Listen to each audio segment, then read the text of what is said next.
તો હેલો દોસ્તો, કેમ છો બધા? આઈ હોપ કે તમે બધા મજામાં થશો. તો દોસ્તો, તમે પણ કે ડ્રીમ 11માં કે ટીમ બનાવતા હોય છો, ઠીક છે?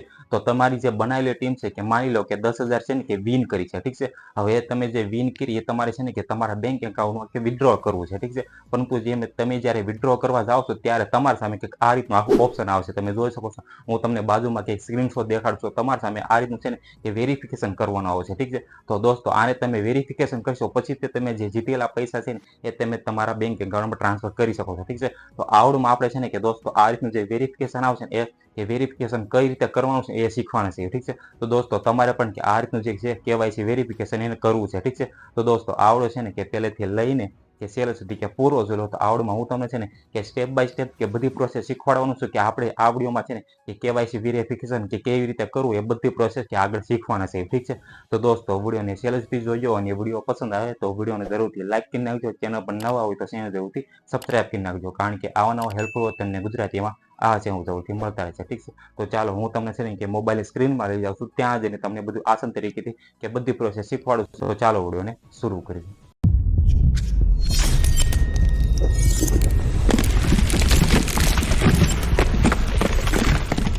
તો દોસ્તો, હું આવી ગયો છું મોબાઈલની સ્ક્રીનમાં. હું તમને શીખવાડું છું કે તમારે પણ કે ડ્રીમ 11માં તમારે પૈસા ટ્રાન્સફર કરવા છે તો એના માટે જે વયસમાં જે વેરિફિકેશન કરવાનું આવે છે કેવાયસી એને કઈ રીતે કરવું એ આપણે હવે શીખવાના છીએ, ઠીક છે?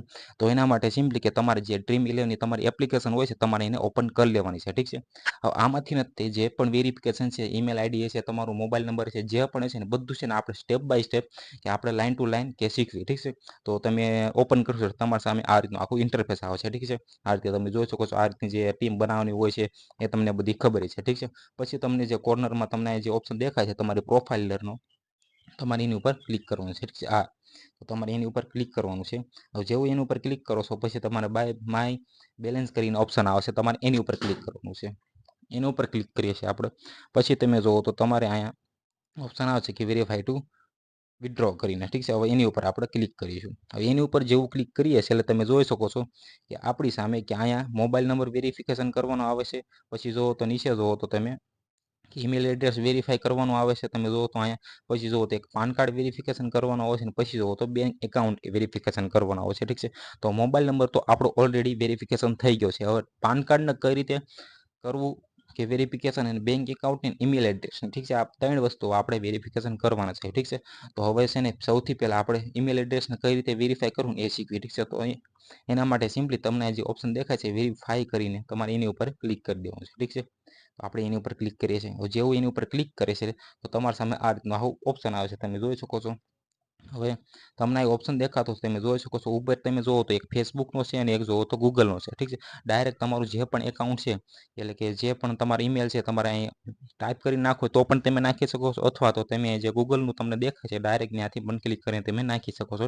અને ઓટીપી આવીને તમારે એને છે ને કે તમારું જે વેરીફાઈ છે કે ઈમેલ એડ્રેસ કરી લેવાનું છે, ઠીક છે? તો ફટાફટ હું મારું છે ને ઈમેલ એડ્રેસ વેરિફિકેશન કરી લઉં છું.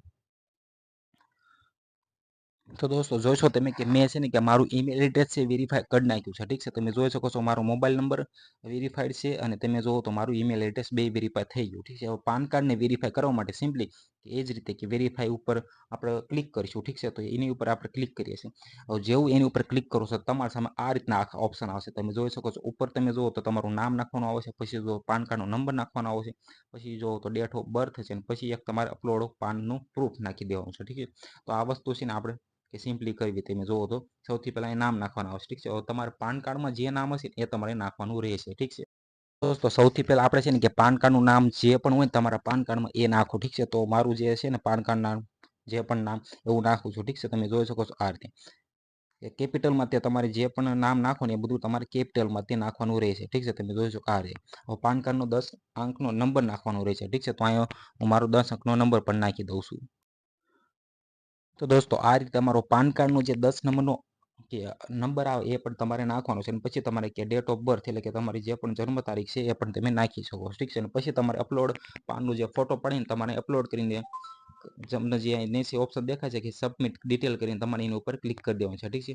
તો જલ્દી હું છે ને કે ફટાફટ આને છે ને કે વેરીફાઈ પાન કાર્ડ કરી લઉં છું, ઠીક છે?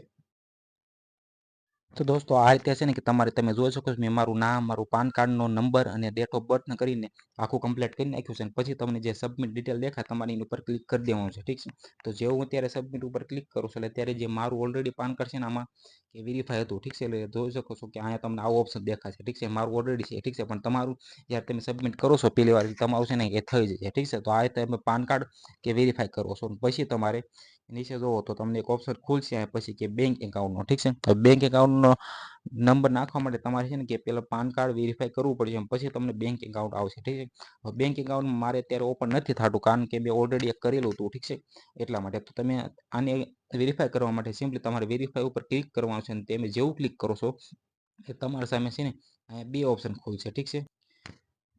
તો બે ઓપ્શનમાં એક તમારો નંબર નાખવાનો આવશે કે તમારું એકાઉન્ટનો નંબરનો પછી બીજી વાર તમારો ટાઈપ કરવાનો આવશે નંબર અને પછી તમારે આઈએફએસસી કોડ નાખવાનો છે. સિમ્પલી તમારું જે બેંક એકાઉન્ટનું કોઈ પણ પ્રૂફ છે એને અપલોડ કરવાનું આવશે જેવી રીતે આપણે પાન કાર્ડમાં કેવી રીતે અને પછી રિવ્યૂ થશે કે 5 મિનિટનો વેટ લેશે અને પછી તમારું છે ને કે આ બધી ડિટેલ કે વેરીફાઈ થઈ જાય છે, ઠીક છે. તો દોસ્તો આ રીતે કે તમારે પણ કે ડ્રીમ ઇલેવનમાં તમારે બેંકના જે પણ પૈસા છે ટ્રાન્સફર કરવા હોય તો તમે આ રીતે કરી શકો છો અને તમારે વેરિફિકેશન કરવું હોય તો તમે આ રીતે વેરિફિકેશન કરી શકો છો.